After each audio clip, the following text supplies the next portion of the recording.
It is August 2nd, 2025.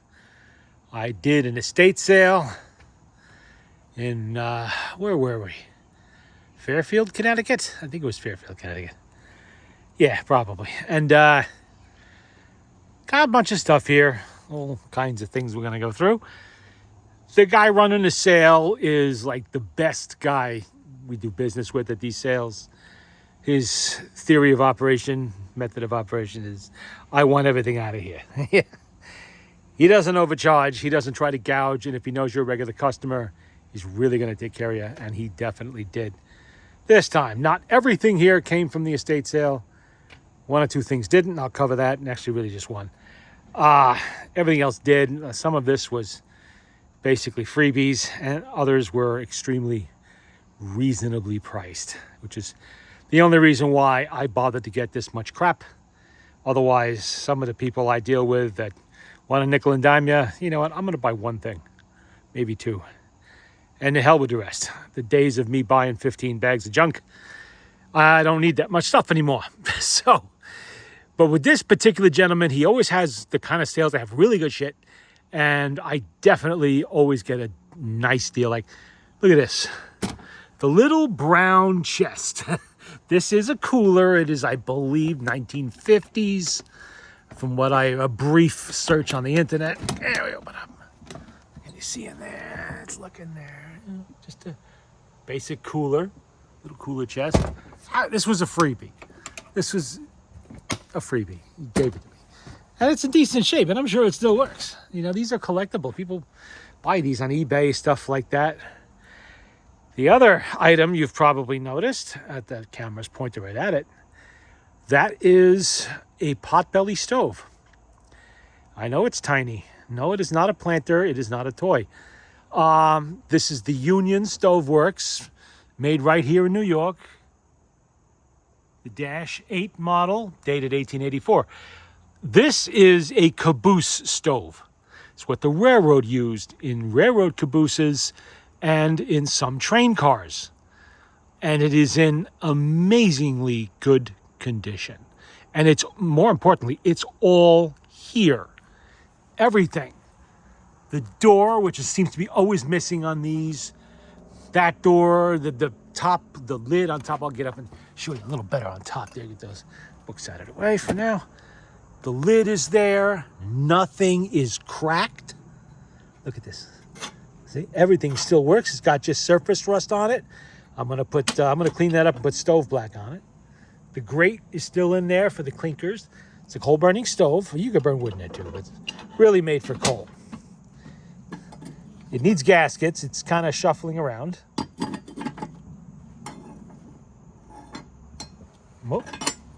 It's all there. You see this likes to disappear because people like what it says on there, and they'll grab that to collect it. But there's no cracks on this. Look at that. There's a guy trying to sell one of these on Marketplace for $300 with a huge crack in the back where the pipe goes in. Let's see. See on the back here, I don't know if you can see where it says 1884 on there. Probably can.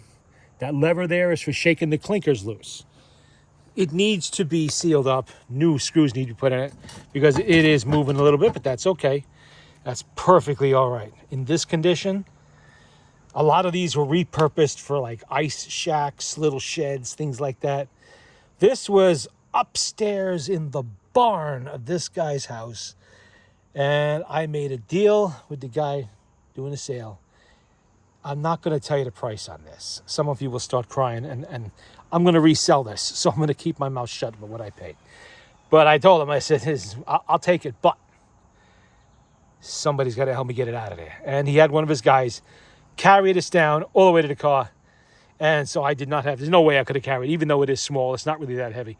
I would have stumbled and fallen down the stairs and killed myself with this damn thing. So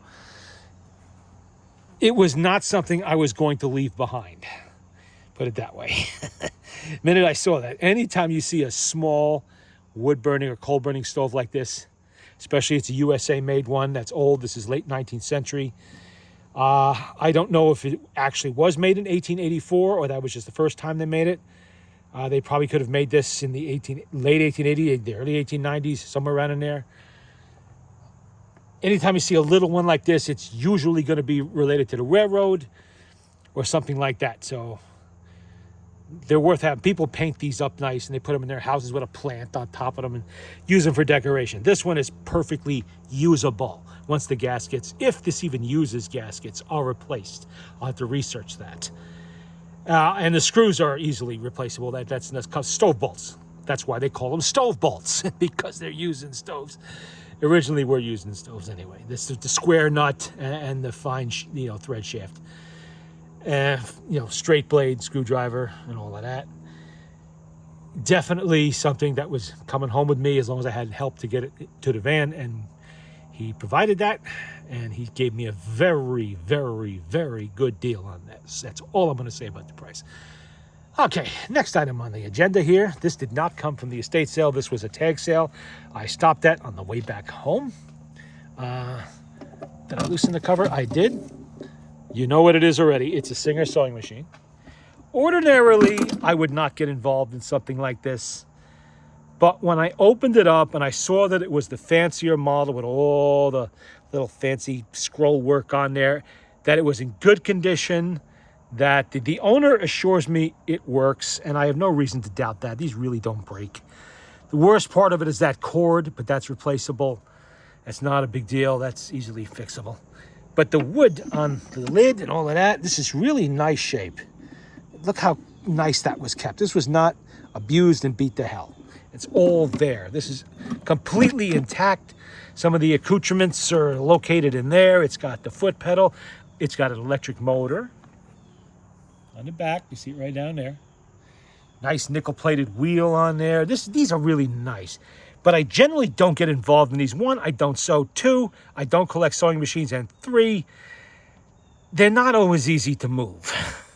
And I do plan to resell this. They're not always the easiest things to find a home for. But at the price I bought it, she started off telling me, I was asking $75 yesterday. I'm down to $50 today. You see the little tag she put on there. And I said, no. How about 35? No. Well, what do you want to pay? I'll pay 25 bucks. That's what I'll pay. I'm in at 25 because I may end up being stuck with this for a while. Even though this is not the biggest and heaviest model, this is a portable model, and it's not overly difficult to move around. So these are more popular than some of the larger ones that go on the big tables. And she kind of hemmed and hawed a little bit, and I guess people have been looking at it and nobody jumped on it.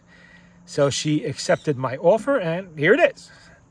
I do have a couple of people that ask me about these now and then, and they are going to be my first stop. If not, I'll be putting this on Marketplace or somewhere else and getting rid of it because I really don't have a use for it. And I'm going to clean this up and make this look nice. I know how to deal with that. I know how to, just like the Victrolas, I know how to clean that up. I have all the chemicals and waxes and polishes necessary to shine that up. This is getting a coating of, okay, let's get a test here. What would you use on something like this, a cast iron coal stove? What would you use? If you just told me black paint, you're wrong. No, you use stove black. It is a black graphite paste that you rub into the cast iron, turns it black. You clean it first, turns it black. And once you get heat in there, it bakes to almost a flat black finish. And that's why they call it stove paste. That's what you use for cast iron kitchen stoves, pot bellies, wood-burning stoves, any kind of wood-burning stove, even steel ones too. I routinely put it on our steel wood-burning stove in the big shop. So it comes in a little jar, and you rub it in with a towel. It's messy, but it'll dry, and then it'll cure once you get a little heat on it.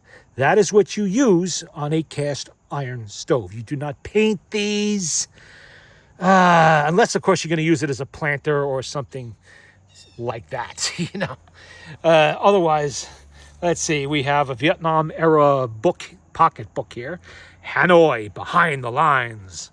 That looks in really good shape. And for those of you who were around in the 70s and remember the movie Grizzly, it was a B-grade horror movie about a bear that eats people. Well, there you go. That's the book. That's the book, Grizzly. 18 feet of gut-crunchingly man-eating terror. Gut-crunching. A major motion picture. Yeah, it was a motion picture. I wouldn't quite go major. Whoops, almost fell on my own chair.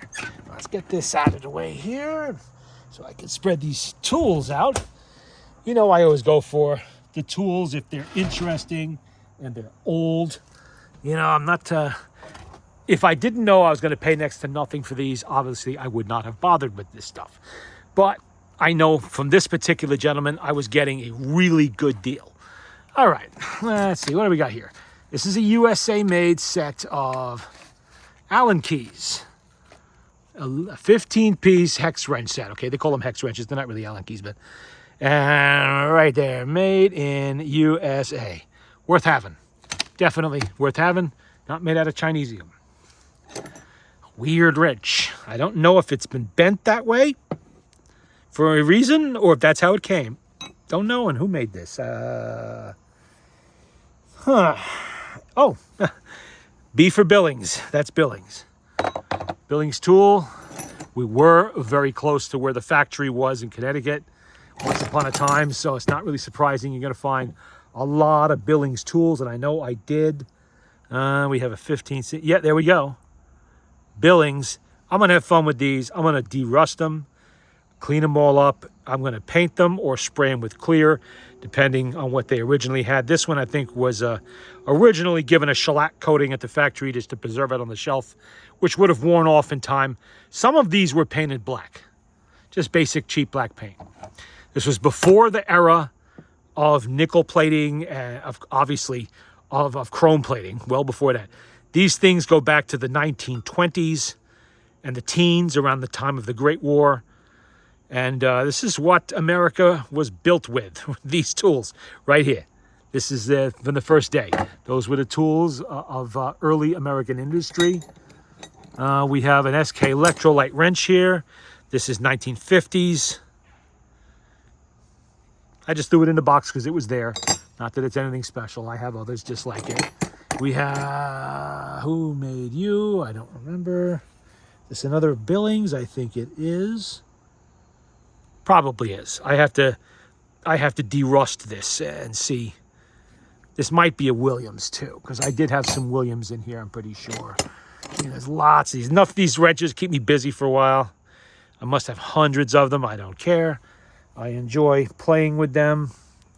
Don't know what that is. Anything. We got some engineer wrenches in here too. This is a 1-inch. This one was actually nickel plated at one time. You see it? A little bit of nickel plating remaining. Not much. Oh wow. Okay. Blue Points, Chicago. Blue Points is actually Blue Point. This was Blue Point Tools before they were part of Snap-on Tools Corporation. We're going back to the 1920s here. This is very old. Early to mid 1920s, be my guess on that one. It also explains the nickel plating, because they didn't have chrome plate at the time. We have a stabby thing. A nice one with a wooden handle. I don't know who made it because there's no name on it, but that's pretty nice. Needs a little bit of straightening, but that's all right. This is an ice pick. It's an awl, of course. You'd use it for anything you'd use an awl for. It is also an ice pick for picking at ice in your ice box. This was the type of place that the same family had been living in for probably 4 to 5 generations, and they never threw anything out. Okay, upstairs in the barn, obviously the potbelly stove came from there. I don't have it here, but I also got a big box full of about 115, 120, 78 RPM records from the teens, the 19s, not the 20 teens, the 19s. He gave me the whole box for 20 bucks. And probably half of it was Enrico Caruso. I'm sure some of you probably don't know who that is today, but those of you who are familiar with old-fashioned music and old phonographs and record players and Victrolas will know that name and know that those records routinely trade on eBay anywhere from $5 to $50, depends on what they are. And I got a whole giant box full of them. And some John McCormick and some other ones too. That was really heavy, and it is staying in the car. I'm not dragging that over here. I will gradually empty it, and I already have those. Most of those are already sold. So we have an engineer's wrench. Again, that's Billings. Engineer's wrench, there you go. Because they were used to work on engines, usually steam engines. Another engineer's wrench. Look at that. Square shank. W, that's Williams. Yep, that is old logo, 1920s logo Williams Tools. J.H. Williams and Company. They were a tool company of the first day. Their tool pedigree goes back to the 1880s. So, and they are still around today. They're part of Snap-on Tools Corporation now. And they have been since like 1993, I think. They make Snap-on Tools industrial tool line. But this is an engineer's wrench, probably, well, I would date that, I don't know, 1920, 21, 22, somewhere in there, like that. More of them. These are going to be Billings. These are going to be oh, that's Billings again. There's probably a whole set of Billings wrenches in here. That's Billings, made in Connecticut. Where was that? Made in USA, Connecticut with Billings tools. That's another Billings. Let's see. What are you? Another Billings. There might actually be a whole set of Billings wrenches in here. Not that that would be hugely surprising. Like I said, where we were. Williams, J.H. Williams and Company. Scroll logo. 20s. I got a bunch of these wood handle screwdrivers. You know, I like those. Some of these I think are North Brothers. What is this? This is Bridgeport. Bridgeport Hardware. I don't know if you can see it on there, but Bridgeport, Connecticut. We were right there. Real close. Nice shape, too. Looks like a number 3 Phillips.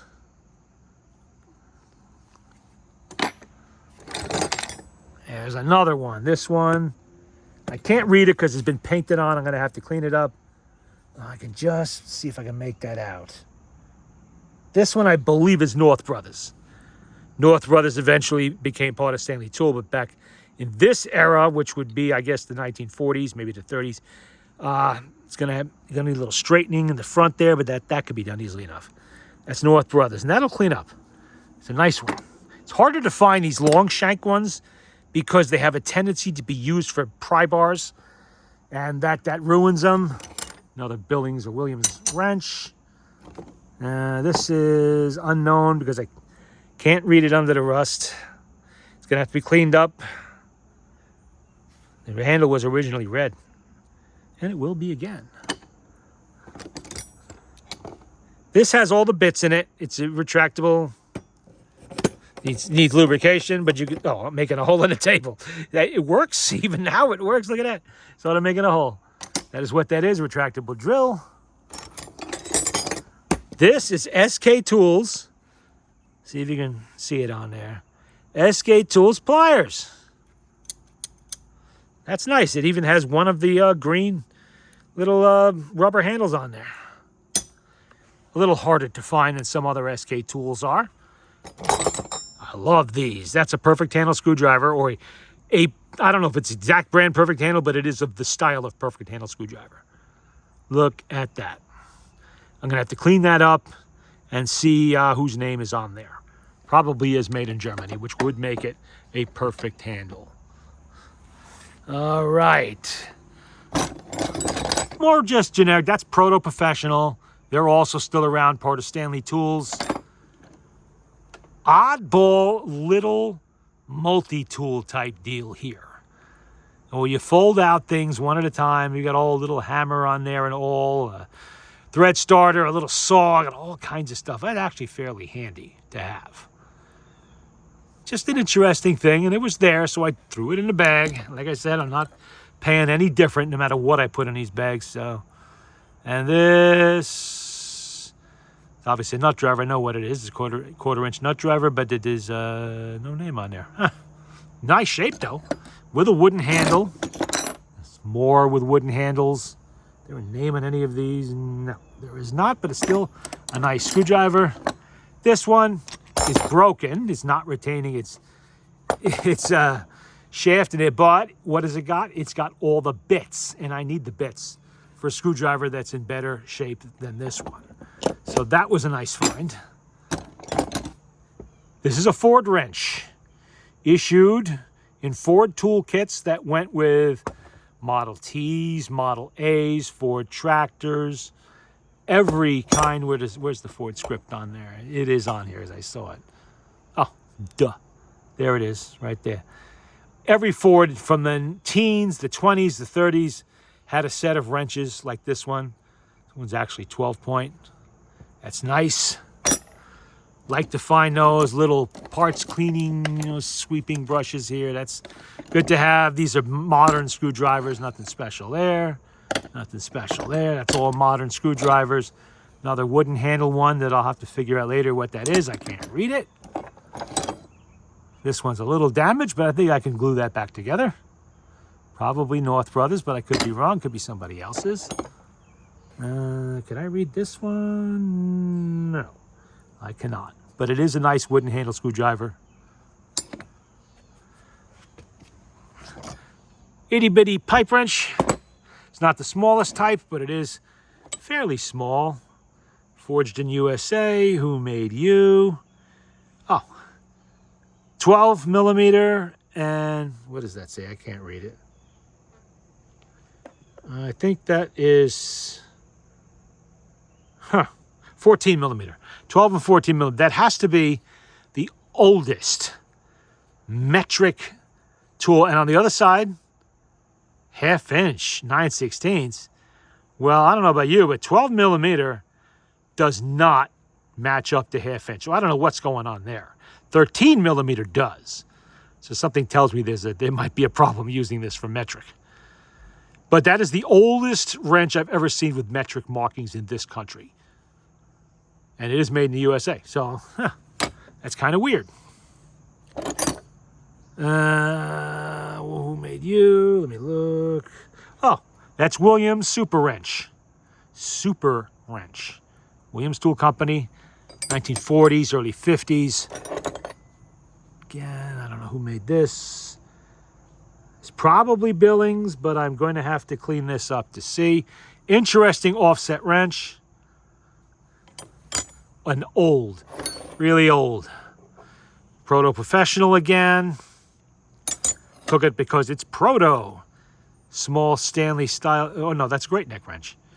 That's Great Neck, but it's USA.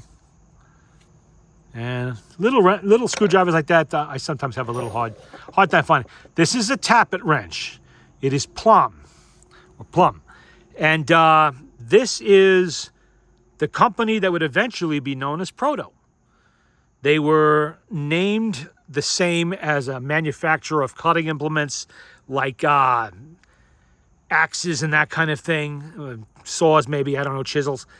There was a lawsuit, and the company that would become Proto lost. They had to change the name to Proto Professional Tools, or Proto for short. But there you go. That is old. This is pre-1948. That is old. And it's a tappet wrench. You can tell by how thin it is. It's made for adjusting tappets on valve trains of old, early overhead valve cars and flatheads. Double box. I don't think there was there a name on this? The Wilpen. The Wilpen USA. I don't know that company. I'm going to have to do some research on that. Interesting wrench, though. Double box. Probably for pulling spark plugs out of old flathead engines. Really old ones. One of those nesting screwdrivers. If you unscrew this, there's a smaller screwdriver. You unscrew the cap on that one, there's an even smaller screwdriver. It goes down like 3 or 4 steps. They're fairly interesting. Like I said, it didn't cost me anything extra. These are grabbits. Now you push this in, and what comes out? You see? You can reach down in inconvenient spots and grab something that you dropped. 2 of them here. Always need this, because I'm always dropping crap in inconvenient spots. Who made this one? Let's see. I can almost read this. No skid?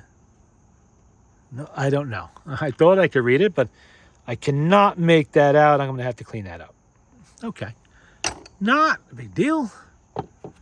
A slightly larger pipe wrench in good shape. Nice teeth for the most part. Ignition wrench. This looks like a Craftsman. It is a Craftsman V. This is old. That's very old. That easily goes back to the late 1940s. Craftsman, forged in USA. You can tell just by the logo on it. Look at that. When was the last time you saw Craftsman look like that? That is old. Yankee screwdriver. Is this? Oh, this is why. There's a reason why I took this one. Because I have lots of Yankee screwdriver. I do like the wooden handle ones. The nickel-plated ones like this one. Look at that. That is old school, probably 1930s or early 40s Craftsman. Look at the font they used on that. And these were made by Yankee Tool. This is a Yankee screwdriver, no matter what it says. This one was just made for Sears. And I'm not going to mess with that until, well, it'll open if I unlock it. There you go. There should be a spring in there. I suspect the spring might be broken, but that is fixable. Okay, we have battery cleaner. Okay, there's a little pill box. There's nothing in it. Don't know what was originally in it. Some kind of wax, maybe. These are good for small screws and things you don't want to lose track of. Parts cleaning brush. I go through a lot of those. Almost forgot. This is a sharpening stone for your pocket knives and chisels and things like that. This is a really good American-made one from the 1950s would be my guess. A product by Carborundum, whatever that is, but barely used by the look of it. Much better than the crap you can get today, which is usually supplied by, of course, China. Anytime I find an opportunity to grab one of these in good shape, I grab it. That is definitely worth latching onto and not letting go of. I know how to sharpen my knives properly. That is the tool to do it with some proper honing oil. Oh, look at this. Where's that little screwdriver I found before? Here we go. There we go. These are ignition wrenches and some light bulbs and other things for an antique car, of which I have more than one. Who made you? Dunlop? Is that Dunlop? Forged select steel, made in USA. Does not tell me who made it. But we do have a whole set of little ignition wrenches in there and some feeler gauges. This is for setting points, things like that. If you have an old vehicle, which I do, that is worth that. It comes in a nice box. The box needs a little bit of straightening, but it's not in bad shape. That is definitely going to be kept. I'm going to fix that, and I'm going to put it in my Model A. All right, this. Okay, I got to set this on a little tripod in order to show you this interesting little tool I found here. This is, there we go, so we can see. All right. This is a multi-tool. I do not know who made it. There's no country of origin listed on it. It's nickel-plated, probably brass, maybe steel. You can see at one time somebody had painted something on there. And the way this works, let me see if I can get one of these out without dropping all of them. It's a little bent, but that's okay. This slides right in there like that. And there's a screwdriver bit, there's an awl, a couple different screwdriver bits actually. And look what you got. Now, you have an instrument of death. No, it's a corkscrew for popping your wine bottles open and whatnot. Don't be stabbing somebody in the head with it. And that's what that is. That's interesting. You know, that's a cool little find. I love finding smalls like this at these sales. That's why I dig around in boxes and old desks and stuff like that. You're going to find stuff like this. It's just interesting. I'm sure you threw this on eBay, you'd probably get $20 for it. I sure as hell didn't pay that. All right, let me pick this up again. Close. A brace. You've seen braces before. I grabbed this Stanley brace because it's really, really clean. Look at that. This is nice. The paint on the handles is good. There's no rust on it. It's functional. It's really clean. And it's been probably sitting in that garage for who knows how long. You can see a modern era Oh, you know what? And that was the other reason. I've never seen a Stanley brace that was made in England. But this one definitely was made in England. That is something I actually don't have in my collection of braces.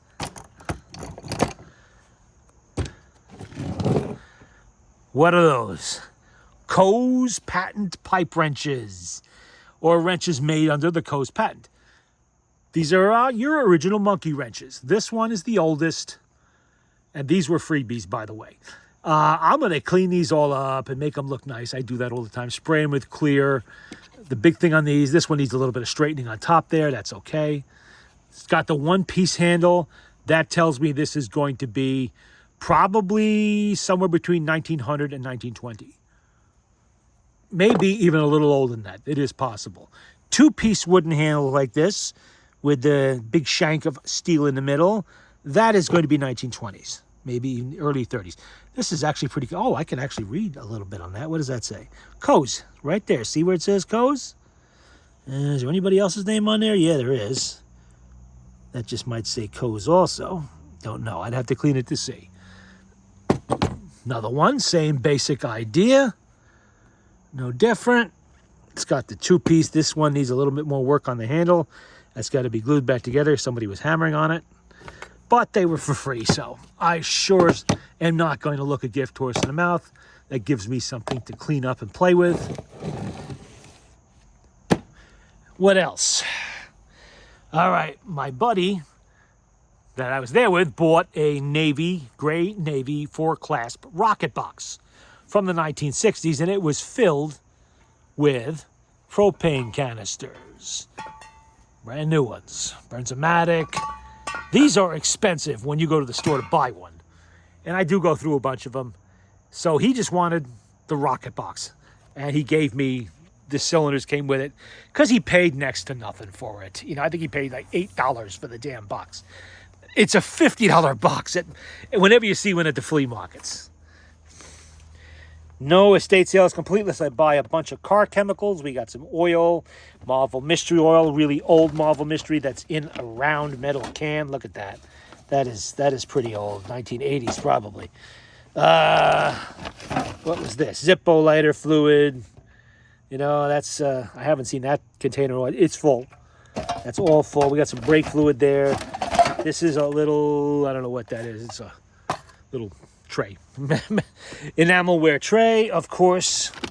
No estate sale is complete unless I'm getting 3-in-1 oil. There's always a can of 3-in-1 oil. What else we got in here? We have some Outers gun oil. That's nice to have. We have a pick. A nice heavy-duty flat blade screwdriver, probably 60s or 70s vintage with an acetate handle. This is the blue can of 3-in-1. I don't find as many of these. This is SAE 20. That's SAE 10 weight motor oil. This is 20 weight. You use these for electric motor bearings. That's what the blue can is for, electric motor bearings. This is a fly strip. Use those in the shop. I think this is 10W30. There we go. I knew there was some extra stuff. Some little picks over here, which are always good to have. Little dental. These are not dental picks, but they are mechanics picks for picking and cleaning parts, things like that, working on carburetors. So a little stray socket down there. That's okay. And over here, I don't think we have too much more to go over. Just some miscellaneous things. We have an SK nut driver there that goes with the 1/4-inch drive sets, a couple of actual nut drivers. That is a radiator cap. What's in here? Okay. This is an old container of 35 millimeter color print film. Agfa. It's German. No, it's not a head thumper. Get your mind out of the violence, people. Come on. This is for testing the air in tires. Okay? If you're on a semi, see how that sounds kind of dead? It's because that tire's flat. If it didn't sound flat, it would have a totally different sound. You can tell. So you walk down the side of your rig and you thump the tires. And you can listen, and if you hear one that sounds dead, you know you got a leak. You got to change the tire. So that's what that's for. That is not a head thumper. We have some wax candles that are just good for wax. There's a stove burner for oil burner, a lantern rather. Let's see. These battery straps for lifting batteries out of your car. Good to have if you have a top post battery. We have an ashtray. This one is Presto New Haven Welding Supplies. Presto New Haven. Another lawnmower spark plug from Prestolite. It's for a chainsaw, actually. Or I guess it would fit a lawnmower also. Some stray wrenches. This one is Craftsman. Probably, oh, you see that? Craftsman Vandian. That's old, actually. Belonged to Kurt at one time. That is probably 1930s, very early 40s. Some screwdrivers, nice ones. I should take that glass ashtray out of there before it breaks and put it elsewhere. And that's pretty much it. Other than the box of records I did not bring out with me. That is the haul from today. And I'll tell you what, this place was hopping. The joint was jumping. There were people crammed in there so tight like sardines. But they were looking at the junk. All right, they were looking at doilies and glassware and books and other things. And, of course, I beelined for the workbench in the corner. So did my buddy, and we were looting the tools right away. Right away. And then I scurried upstairs where I found that. Okay, I didn't exactly scurry, but I got up there eventually. And I found that stove there that everybody was ignoring. Maybe because the place was dark as a tomb up there, and if you didn't bring a flashlight like I did, you weren't seeing a hell of a lot. But those people that did see it, walked right past it, they totally ignored it. Maybe they just don't know what they're looking at. I know what I'm looking at. And the first thing I did when I got down the bottom of those stairs was make a deal on that stove. And have his guy was nice enough to go up there and grab it for me. Actually, that and the records. I made a deal on the records, too, at the same time. I wasn't wasting time. And because he knows me and he knows I buy a lot of stuff there from him at his sales, and I was buying stuff today, he gave me a really good deal on that. I would have paid a lot for this stove because I know what they go for. Maybe not a lot, but I would have paid real good money. And he gave me a very good deal. Very, very, very, very fair, I should say, deal on that. I only wish I had a place to use it. I don't. I don't have anything that would really take something that size. That obviously wouldn't heat our big shop. I don't use...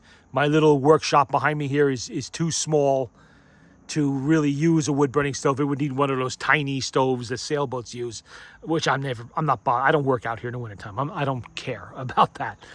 The sewing machine, that was just something I stumbled upon. Again, that was a good deal too. Unfortunately, they just don't bring a lot of money. They don't.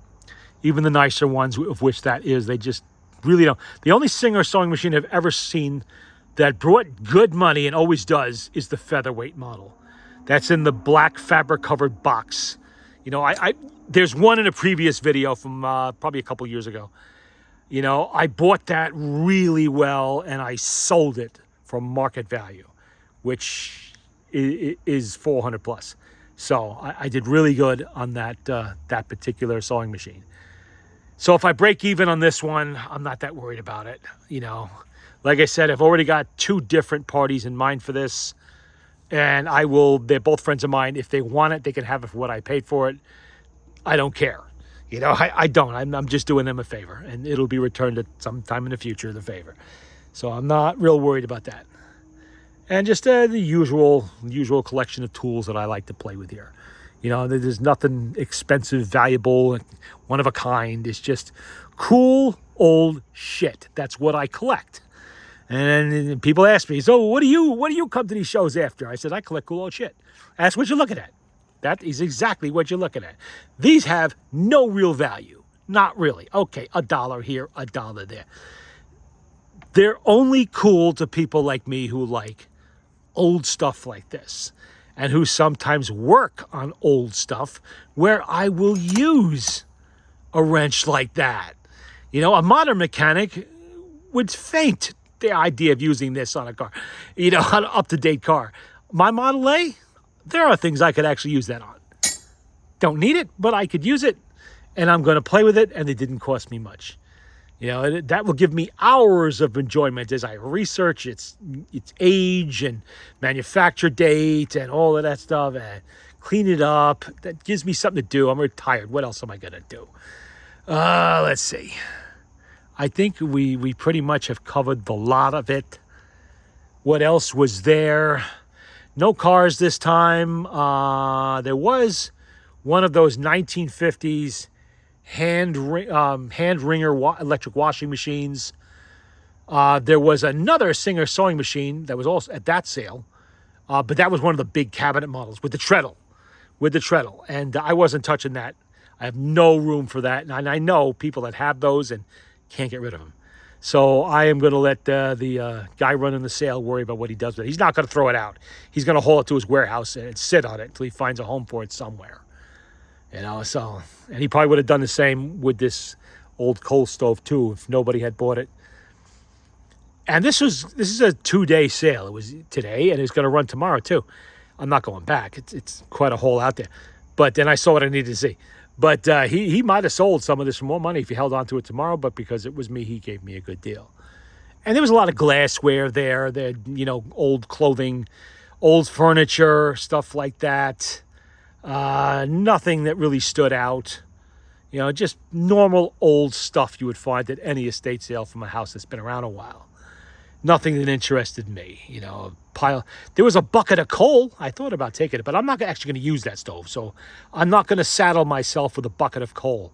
Anybody who buys it can get their own coal. You know, I'm not worried about it. And besides which, there is a coal dealer just down the street from here. So if I have some need for coal, I know where to find it without having to drag it out from under a staircase and all the way up a driveway to a car, which is not happening. So, all right, that's it. That's the report from the first estate sale I've done in several months. You know, I see estate sales come around, but they're modern crap that I really have no interest in. I don't care. Sales got to have stuff like this before it's going to even remotely attract my attention. I don't care about modern shit. I got that stuff myself. I don't need any more of that. So I'm not going to those sales. And if you're selling baby clothes and kids' toys and stuff like that, I don't care about that. Don't care at all. All right. Till the next one.